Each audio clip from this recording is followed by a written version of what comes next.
자, 안녕하세요. 김재국 누수TV 김재국입니다.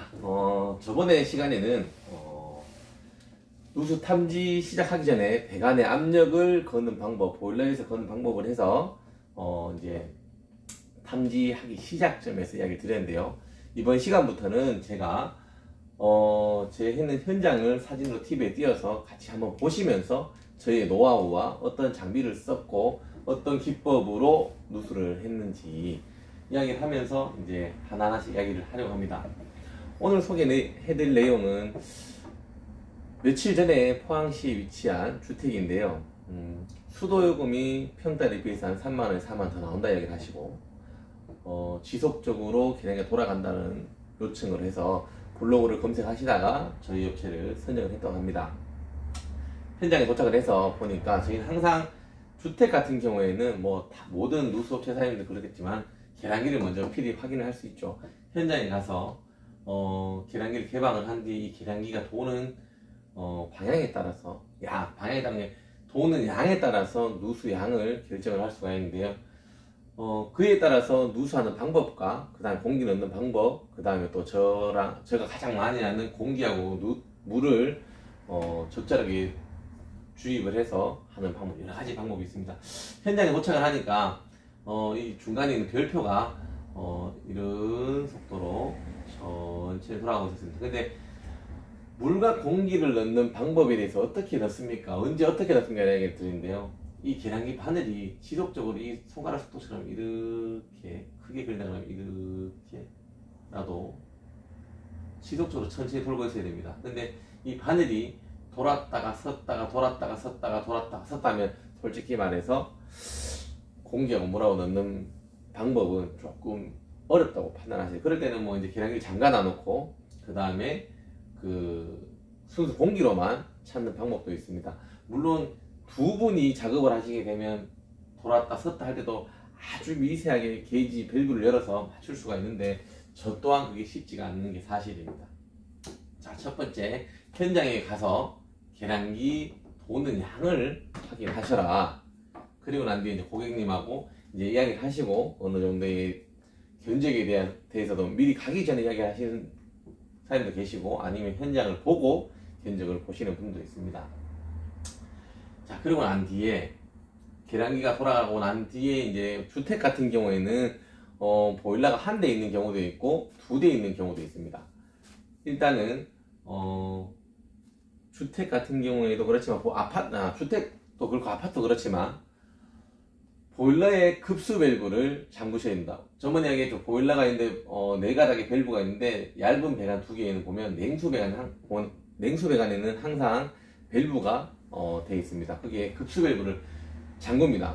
그러면 주택 같은 경우에는 지속적으로 이렇게 돌고 있는 계량기가 온수가 만약에 샜다 그러면 보일러의 밑에 급수 밸브를 잠그시게 되면 바로 얘가 멈추게 됩니다. 멈추게 되고 냉수가 새게 된다 그렇다면 보일러의 급수 밸브를 잠갔다 하더라도 계속 지속적으로 돌아가겠죠. 일단은 그 집의 주택이든 아파트든 정수기하고 그 다음에 변기를 잠그시고 난 뒤에 계량기 확인을 하시면 가장 좋은 듯 합니다. 1차적으로 보일러의 급수 밸브를 잠그고 두 번째 정수기 그 다음에 변기를 잠그고 난 상태에서도 이 계량기가 지속적으로 돈다 그러면 냉수 배관에서 누수가 된다고 판단하셔야 됩니다. 그 다음에 다시 한번 이야기하면 급수 밸브를 잠궜는데 계량기가 멈췄을 경우에는 온수 배관에서 누수가 된다고 판단을 하시면 됩니다. 이렇게 계량기와 보일러의 밸브를 통해서 온수 배관에서 누수가 되는지 냉수 배관에서 누수가 되는지 먼저 1차적으로 확인을 하시고 난 뒤에 두 번째 이제 배관에 압력을 주입을 하도록 합니다.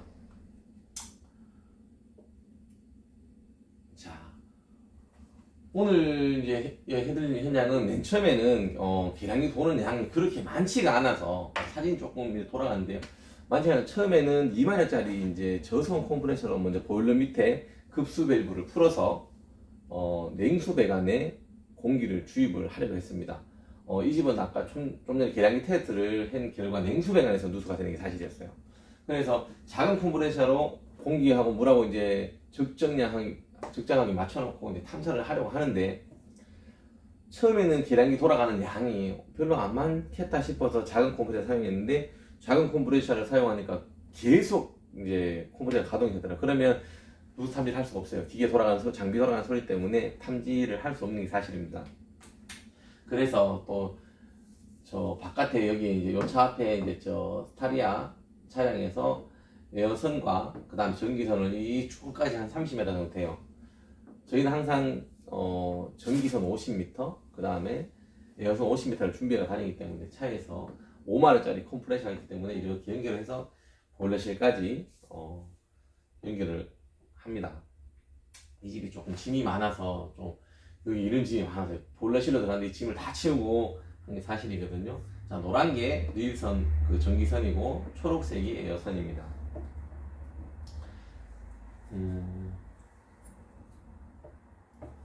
보일러가 여기에 있는데요.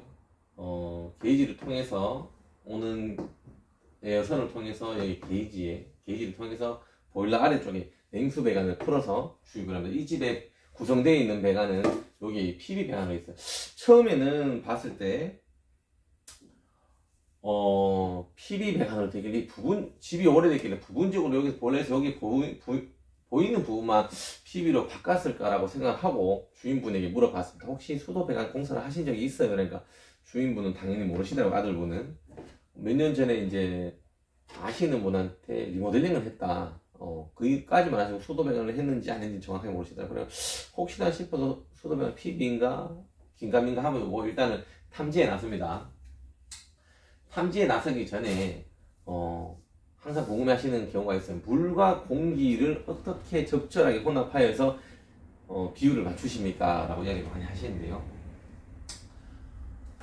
두 분이 있으시면 좀 괜찮은데 혼자 하는 1인 기업체 사인들이 많으시잖아요. 그죠? 그러면 계량기 같은 경우에 이제 물과 공기를 혼합하는 방법은 일단은 계량기를 잠그시고 그 다음에 보일러 아래에 냉수 배관에서 누수가 된다 그러면 냉수 배관을 풀어서 게이지를 설치를 하죠. 이제 에어선을 펼쳐서 이제 그 공기를 넣을 준비를 하고요.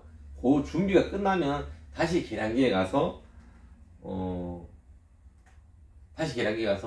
잠궜던 밸브를 잠깐만요.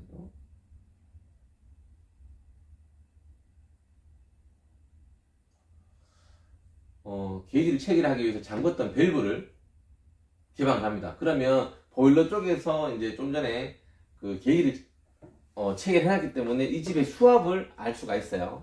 그러면 이제 계량기 밸브를 열어놨기 때문에 요 밸브가 바늘이 서서히 좀 전처럼 돌아가겠죠.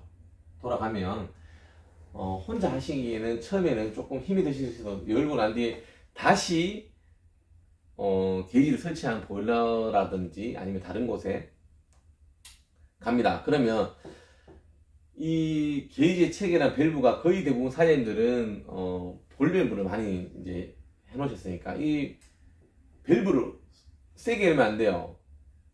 엄연히 말하면 공기가 들어갈 듯 말 듯 아주 미세하게 열어야 됩니다. 아주 미세하게 공기가 아주 작게 들어가려고 그러는데 조금 이제 예를 들어 수압이 4kg면 4.1kg 이 바늘이 왔다 갔다 합니다. 그러면 그렇게 되면 조금 열어보시고 계량기가 도는지 안 도는지 한번 가보시는 거예요. 계량기 쪽으로. 그러면 내가 공기가 조금 들어가고 있는데 계량기가 멈췄다 그러면 적절하게 들어가는 뜻이고요. 계량기가 공기가 조금 들어간 상태에서 계량기가 조금 앞으로 돌고 있다 그러면 보일러실로 가서 아니면 그 게이지를 설치한 곳에 가서 그 볼밸브를 조금 더 엽니다. 그러면 이제 조금 더 열게 되면 이제 서서히 좀 더 돌던 게 조금 덜 돌게 돼 있어요. 정확히 말하면 얼만큼 넣어야 됩니까? 공기를 계량기가 멈출 때까지 넣습니다. 그 대신 이 시계 바늘로 앞으로 도는 건 괜찮은데 공기를 넣었을 때도 잘 못 맞춰서 너무 과하게 넣어서 이 계량기 바늘이 시계 반대 방향으로 돌게 넣으면 안 됩니다. 그러면 관로 쪽으로 다시 반대쪽으로 공기가 들어가게 되어 있습니다. 체크 밸브가 안 달려있기 때문에 여기에 물론 계량기 밸브에 마금 부속이 되어 있어도 아주 작은 공기를 이렇게 되면 반대로 역턴이 될 수가 있습니다. 일단은 가장 좋은 거는 계량기 바늘이 멈출 때까지, 그리고 조금 앞으로 도는 것은 상관이 없습니다. 그 정도로 해놔놓고 난 뒤에 한 5분에서 많게는 한 10분 정도 담배를 피시는 사장님께서는 담배를 한테 여유롭게 피시고, 아니면 담배를 안 피시는 분은 고객님과 커피 한잔 하시고 난 뒤에 누수 탐지기를 이제 탐사에 나서면 돼요. 자, 이렇게 물과 공기를 혼합한 상태에서는 외부 탐지기가 있으면 더 좋습니다. 뭐 외부 탐지기라 그러면 쉐보리, 뭐 외제산도 있지만 국산에서는 프로온 탐지기, 뭐 대선 같은 경우에는 이제 외부 필터를 조정을 하고, 아니면 외부 센서를 바꾸셔서 하면 더 좋겠죠. 프로온 같은 경우에는 저희가 외부 탐사를 할 때, 공장 같은 데 할 때도 보면은 깊은 곳을 할 때에는 요 중간에 요 까만색 버튼을 밴드로 맞춰 놓고, 그 다음에 주황색 버튼은 맨 왼쪽으로 하게 되면 엄청나게 로우 소리가 들립니다. 깊은 저음역대의 소리가 들려요. 그렇게 세팅을 해놓고 볼륨은 높게 올리게 되면 정말 거짓말 안 하고 다른 외산 탐지기에 비해서 엄청나게 진폭이 엄청나게 됩니다. 이건 제가 써본 제 이야기이기 때문에 다른 좋은 탐지기 쓰시는 분들은 생각을 못 할 수 있지만, 그런 요 탐지기에서는 그렇게 탐지를 시작하게 되면 제 같은 경우에는 한 6m 정도도 탐지를 가능한 정도입니다.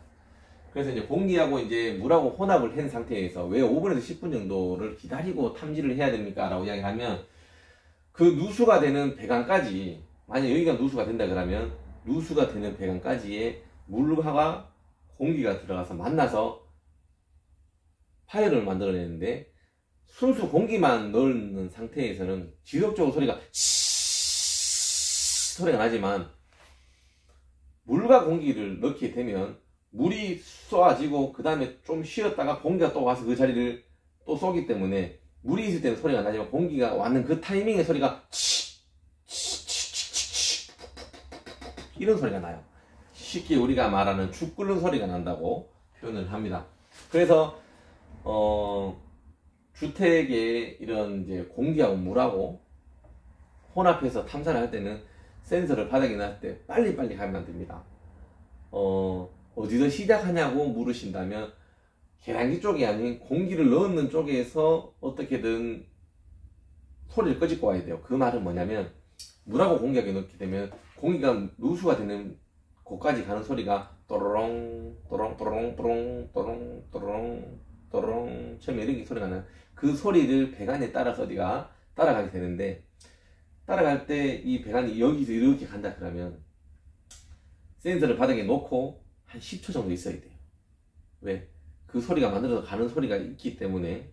그리고 또 아까 좀 전에 얘기했듯이 공기하고 물하고 부딪히는 소리가 만들려고 하면 조금 있어야 됩니다. 그러면 바닥에 조금 10초씩 놔두고 또 움직이시고 하게 되면, 또 우리 공기를 넣는 쪽에서 바깥으로 나오거나 대충 배관 경로로 따라가게 되면, 아까 좀처럼 또로롱 또로롱 이런 소리를 따라가야 됩니다.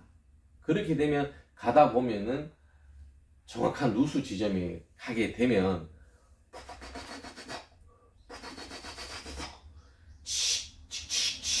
진짜 이런 소리가 납니다. 그래서 주택 같은 경우는, 오래된 주택 같은 경우에는 PVC 배관이 많이 설치되어 있기 때문에 이런 소리가 또 나게 되고요. 엑셀 같은 경우에도 이런 소리가 납니다. 왜? 공기하고 물하고 같이 혼합이 되기 때문에 물이 들어갔다가 공기가 들어갔다 이런 파열음이 그렇게 생성이 되더라고요. 자, 그렇게 이제 환경 조건을 맞춰놓고 이제 탐사를 시작합니다. 이제 계량기 쪽에서부터 먼저 시작하게 되는데, 이쪽에서는 그렇게 크지 않았기 때문에, 저희 근무장님도 한 7, 8년 이제 했기 때문에 베테랑이죠. 저는 이 현장에 먼저 탐사를 했습니다. 근무장님이 하기 전에 제가 이제 먼저 탐사를 했는데 5분 만에 찾아놔놓고 이제 근무장 보고 탐지를 해라 그러니까, 뭐 이분도 역시 뭐 10분 내로 찾았어요. 화장실 바깥에서, 외부에서 저는 세기를 좀 바랬는데요, 실내에서 들어오다 보니까 땅 지면에서 집까지 높이는 계단 2단에서 있다 보니까 한 50cm 높더라고요. 그러면 땅 지면에서 계량기 밑에 쪽에 배관까지 하면은 1m가 넘는다고 저는 생각을 했어요. 그러면 한 번씩 이렇게 주택 같은 경우에는 지방 쪽에는, 포항 쪽에는 아직 그런 게 있어요. 옛날 주방, 아주 옛날 주방 이라 하면 경상도 말하면 정제라고 합니다. 그 주방 같은 경우에는 지금 여기가 바닥이지만 옛날 주방 같은 경우에는 한참 1m, 2m 밑에 내려가서 그게 주방이 있었지, 그죠? 그러다 보니 이거를 다, 거기에도 수도가 있다 보니 거기에서부터 배관을 달아 올려 가지고 여기까지 지면까지 올리다 보니까 한 1m 50 정도 내려가요. 그러면 소리가 들려도 누수가 소리는 들리는, 공기하고 뭐라고 넣으면 소리는 들리는데 파다 보면 진짜 그 방 한 칸 다 깨는 경우도 있어요. 이제는 요령이 있다 보니까 그 정도 되면은 누수를 주인한테 중단시킵니다. 계속 진행을 하는데, 이 진행을 하게 되면 그 정도 팔려고 그러면 100만 원이 넘을 경우도 있을 수도 있고, 그렇기 때문에 수도 배관을 새로 하자고 하는 경우가 더 좋을 때도 있습니다. 조금 빗나간데요. 누 탐지기를 이제 센서링에서 바닥을 청음을 하다 보니 화장실에서 누수음이 포착되었습니다. 그래서 이제 처음에는 저 또한 이제 화장실 입구에서 소리를 들었는데, 여기 요쪽 편이 변기가 있고, 세면대 요 중심 연결 부위에서 누수가 거의 많기 때문에 이제 센서를 이쪽에 대보는 거죠. 그래서 이 반대에는 또 샤워기하고, 그 다음에 수도꼭지가 이렇게 되어 있습니다.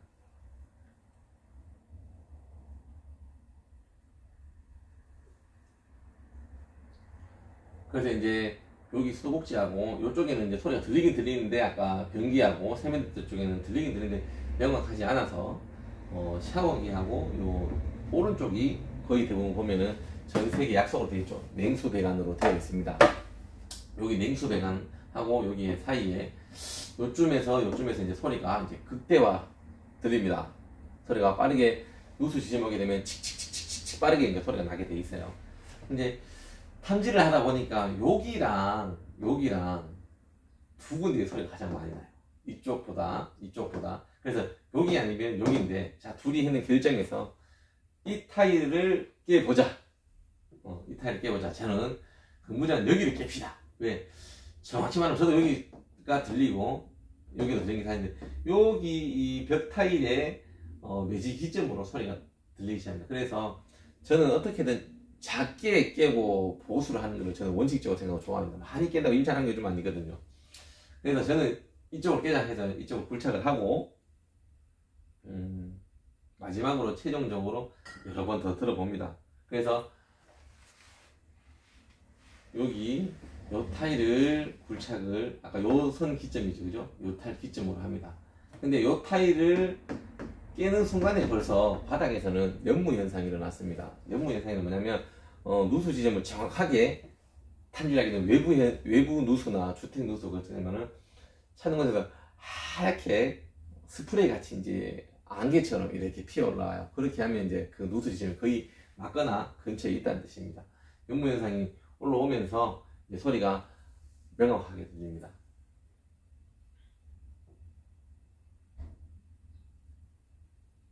머리를 심었는데 머리가 많이 났어요. 여기도 정수리도 말고 제가 머리를 심었는데 머리가 많이 빠져서, 모발에 관해서도 궁금하시면 연락을 주셔도 됩니다. 자, 타일 한 장을 굴착을 하게 되죠. 근데 딱 여기 매지선에 보면, 딱 여기 보면 PB 배관이 시공이 되어 있어요. 이 집은, 그 말은 리모델링 할 때 아시는 분이 계량기에서부터 전체적으로 수도 배관 다 했다는 뜻입니다. 그런데 왜 누수가 됩니까? 라고 이야기를 합니다. 원인은 지금 요 보니까 동영상이 되지 않아서 제가 참 아쉬운데요. 요 부분이 보면은 굴착을 해보니까 철사에 감겨져 있습니다. PB 파이프는 거의 대부분 이렇게 꺾어지는 부위에 여기라든지 여기에 철사를 이제 못으로 해서 반생이라고 하죠. 감아 놓습니다. 왜? 배관이 움직이지 말라고 하는 겁니다. 근데 엑셀 배관, 엑셀 배관 같은 경우에는 내구성이 좋습니다. 그 대신 부속을 항상 일일이 몽키랑 파이프렌치로 체결을 해야 되기 때문에 조금 시공성이 좋지 않으나, PB 배관 같은 경우에는 이 부속을 그냥 끼워요. 그래서 보면은 손으로 체결하기도 쉽고, 그래서 가장 요즘 현대사회에서 많이 사용하는 배관입니다. 그래서 이제 부속을 이렇게 체결하게 되는데, 엑셀 배관 같은 경우에는 예전에 지금 이렇게 카메라 한번 보이려나? 두께 자체가 배관이 다릅니다. 엑셀 배관은 좀 더 두껍고 딱딱합니다. 근데 그에 비해서 PB 배관이 좀 얇고 누르면 손으로 누를 만큼 조금 엑셀 배관에 비해서 조금 강도가 약한 게 사실입니다. 근데 기존에 이제 설비 사장님들께서 옛날 오래된 선배님들께서 보면 엑셀 배관이 이렇게 휘어서 철사를 묶어놔도 잘 안 됐어요. 근데 이제 PB 배관이 나오다 보니까 뭐 엑셀 배관하고 시공과 똑같이 하면 되겠지라고 거의 다 하셨는데 큰 오산이었죠. 수격 현상이 작용하면서 철사를 묶은 부분에서 이 배관이 흔들리면서 이렇게 흔들리든 하면서 배관이 그 철사를 파먹기 시작합니다. 그래서 누수가 거의 다 됩니다. PB 배관은. 그것을 모르니까 이제 많이 그렇게 시공을 하셨고, 또 그에 따라서 누수가 되면서 누수 업체들이 현장에도 지금 많이 누수를 탐사를 많이 하고 있죠. 저희 같은 경우에는 이제 이렇게 바닥에서 이렇게 꺾어지는 부분에는 이제는 이렇게 휘어서 시공을 안 하죠. 정확한 엘보 부분에 나타나게 꺾어지는 부분이 있다 그러면 정확하게 엘보를 사용해서 하는 게 PB 배관이 정확하게 하는 겁니다. 또 그 다음에 시공을 하는 것이죠. 그 다음에 보온재가 쌓여있는 배관이 있어요. PB 배관. PB 배관 롤관도 있고, 그 다음에 직관도 있어요. 직관 중에도 이렇게 보온재가 안 쌓여있는 것이 있고, 보온재가 쌓여있는 것이 있습니다. 제 같은 경우는 보온재가 쌓여있는 것을 시공을 하게 되면 이 위에 철사를 고정을 시켜도 하자가 그렇게 되지는 않습니다. 그리고 꺾어지는 부위는 무조건 엘보 부속을 사용하게 되면 PB는 누수율 하자가 없습니다. 또 요즘 같은 경우에 아파트 같은 경우에는 신축 아파트 같은 경우에 이중 배관을 합니다. 이 배관 위에다가 이렇게 전선 피복 같은 이중 배관으로 하기 때문에 그 위에 또 배관을 고정시키고 하면 거의 누수가 발생되지 않아요. 배관에. 그 대신 어느 모 아파트에 가게 되면 항상 그래서 급격하게 이렇게 휘어서 하는 부분은 이 배관이 꺾어지는 부위에 배관이 스트레스를 받게 돼서 또 수격 현상이 있으면서 그게 배관이 끊어지거나 째져서 누수가 되는 경우입니다. 그런 무리하게 시공하지 않는 이상은 제가 봐서는 앞으로 향후에 배관에는 누수가 되지 않아요. 왜? 연결 부위가 없습니다. 난방처럼 하나의 계량기에서부터 보일러 분배기처럼 생긴 수도 분배기가 아랫집 천정에 있거나 자기 집 냉장고 뒤에 있다든가 어디에 수도 도면을 보게 되면 시공이 되어 있어요. 수도 분배기를 통해서 각각의 지금 세면대면 세면대, 변기, 그 다음에 각각의 수도로 하나씩 원웨이로 다 가기 때문에 연결 부속이 현재 옛날처럼 많이 없습니다. 그러면 누수되는 부분은 수도꼭지 밑에 여기 부분, 그 연결 부위, 거기서 누수가 되거나 극히 배관이 째져서 한 누수가 됩니다. 앞으로 향후에는 방수적인 누수가 많지, 수도 배관에 대해서 누수가 없을 것 같습니다. 그렇기 때문에 누수하신 사장님들도 이제 앞으로 조금 방향을 조금 더 연구를 하시고 방수 쪽으로도 연구를 많이 하시는 것도 좋다고 생각을 합니다. 자, 요 철사에 있는 부분에서 누수가 된 것을 주인분 확인하고, 좀 다행히 깊지 않은 곳에서 누수가 돼서 저희는 천만다행이라고 생각합니다. 자, 이렇게 뿌옇게 이렇게 되는 것을 영무현상이라고 합니다. 자, 주인분하고 이렇게 누수 되는 부위를 확인하고요.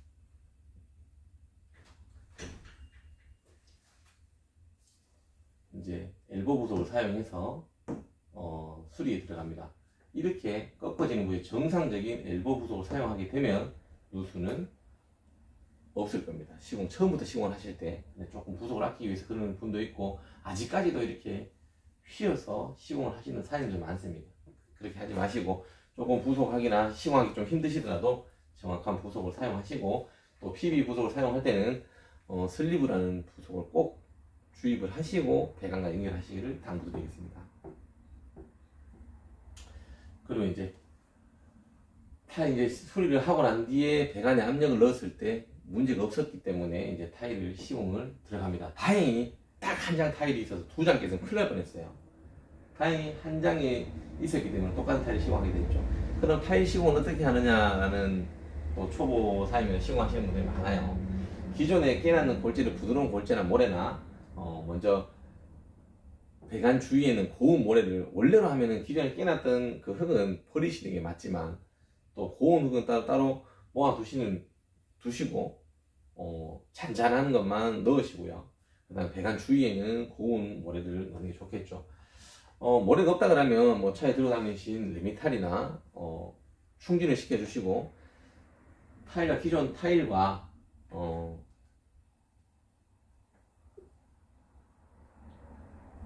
기존 타일이 이만큼이라 그러면 한 타일이 시공되는 두께만큼 모래라든지 레미탈을 이제 다짐을 해줘가지고 합니다. 하고 난 뒤에 팽팽하게 이제 해놓고 난 뒤에 처음에는 조금 볼록하게 시멘트를 넣어 놓으시고 레미탈 넣어 놓으시고 타일을 얹고 난 뒤에 이제 망치로 톡톡톡톡톡 이제 수평을 맞춰주는 거예요. 기존 타일과 면을 맞춰주는 것이죠. 그리고 이제 수평을 맞추고 난 뒤에 그냥 이제 붙입니다. 끝이 아닙니다. 그리고 난 뒤에 이제 물을 이제 시멘트 이제 뿌려주죠. 뿌려주고 난 뒤에 그냥 타일을 덮냐? 아니죠. 원래로 하면은 이제 흰색 시멘트, 백시멘트라 그러죠. 백시멘트에 물을 경사는 후리하게 이제 섞으라 그럽니다. 물과 이제 물처럼 이제 만들어서 고수리라 그럽니다. 고수리. 노가다 말로 고수리라 그럽니다. 고수리를 이겨서 이제 이렇게 이겨 난 뒤에 거기에다가 슬 뿌려주죠. 그게 뭐냐면 고수리라는 게 백시멘트와 물을 이제 혼합해서 물처럼 만들어서 본드 역할을 하는 것입니다. 따로 본드가 없기 때문에 그렇게 하고 난 뒤에 바다 타일 같은 경우는 오랫동안 물기가 없기 때문에 조금 물에 한번 적혀 주시고 이제 시멘트 위에다 물을 뿌렸고 그 다음에 고수리라는 거를 뿌리고 난 뒤에 타일을 올리시고 난 뒤에 탁탁탁탁탁탁 이제 쏘주면은 면을 맞추죠. 이런 건 이제 참 설비하시는 분들 다 하시는데 처음 접하시는 초보분들 어떻게 하시는지 잘 몰라요. 학원이 잘 없기 때문에. 그래서 이제 다 충전시키고 나서 이제 가에 백시멘트를 이제 후리하게 되지 않고 빡빡하게 이제 백시멘트가 이제 차륵차륵 쫀득쫀득해질 때까지 이제 반죽을 해서 이제 빠진 매지선을 채워줍니다. 매지선을 채워주고 이렇게 손으로 잠가버립니다. 절대 맨손으로 하시면 안 됩니다. 겨울철 같은 경우는 손이 다 터져 나갈 정도, 피가 날 정도예요. 다 하고 난 뒤에 이제 깨끗한 물로 받아서 스펀지로 닦아내면 타일 시공은 끝이 납니다. 오늘도 이렇게 누수하는 방법에 대해서 주택편에 대해서 이야기 드렸는데요. 겁을 내지 마시고 현장에 가서 부딪혀 보세요. 그리고 안 되시면 또 다른 업체 사장님 또 불러서 같이 해결하시고 처음에는 그렇게 배워나가는 겁니다. 처음부터 저 같은 경우에도 3년을 사부님과 함께 했지만 첫 현장에서는 해결이 안 됐어요. 그래서 다시 사부님을 부르고 그런 현장이 있는데 부딪히고 깨지고 해봐야 돼요. 겁먹으시면 안 됩니다. 그리고 초보자들은 타일에서 누수가 되면 가장 겁을 많이 저 타일 어떻게 붙이냐고 이야기를 하는데 그 또한 또 부딪히고 배우고 또 요즘은 또 유튜브로 보시게 되면 또 어떻게 시공한지가 또 다 나와 있습니다. 참고를 좀 하시고 또 여기에 대해서 궁금한 점이 있으시면 답글을 주시거나 연락 주시면 또 제가 또 성실히 답해드리고 하겠습니다. 오늘 그리고 스승의 날입니다. 이 영상을 보시는 모든 분들은 생각나는 스승이 있으시면 문자나 한번 보내주시고 그러면 그분들이 굉장히 또 고마워할 겁니다. 자, 오늘 이렇게 주택 누수하는 편에 대해서 이야기 드렸습니다. 감사합니다.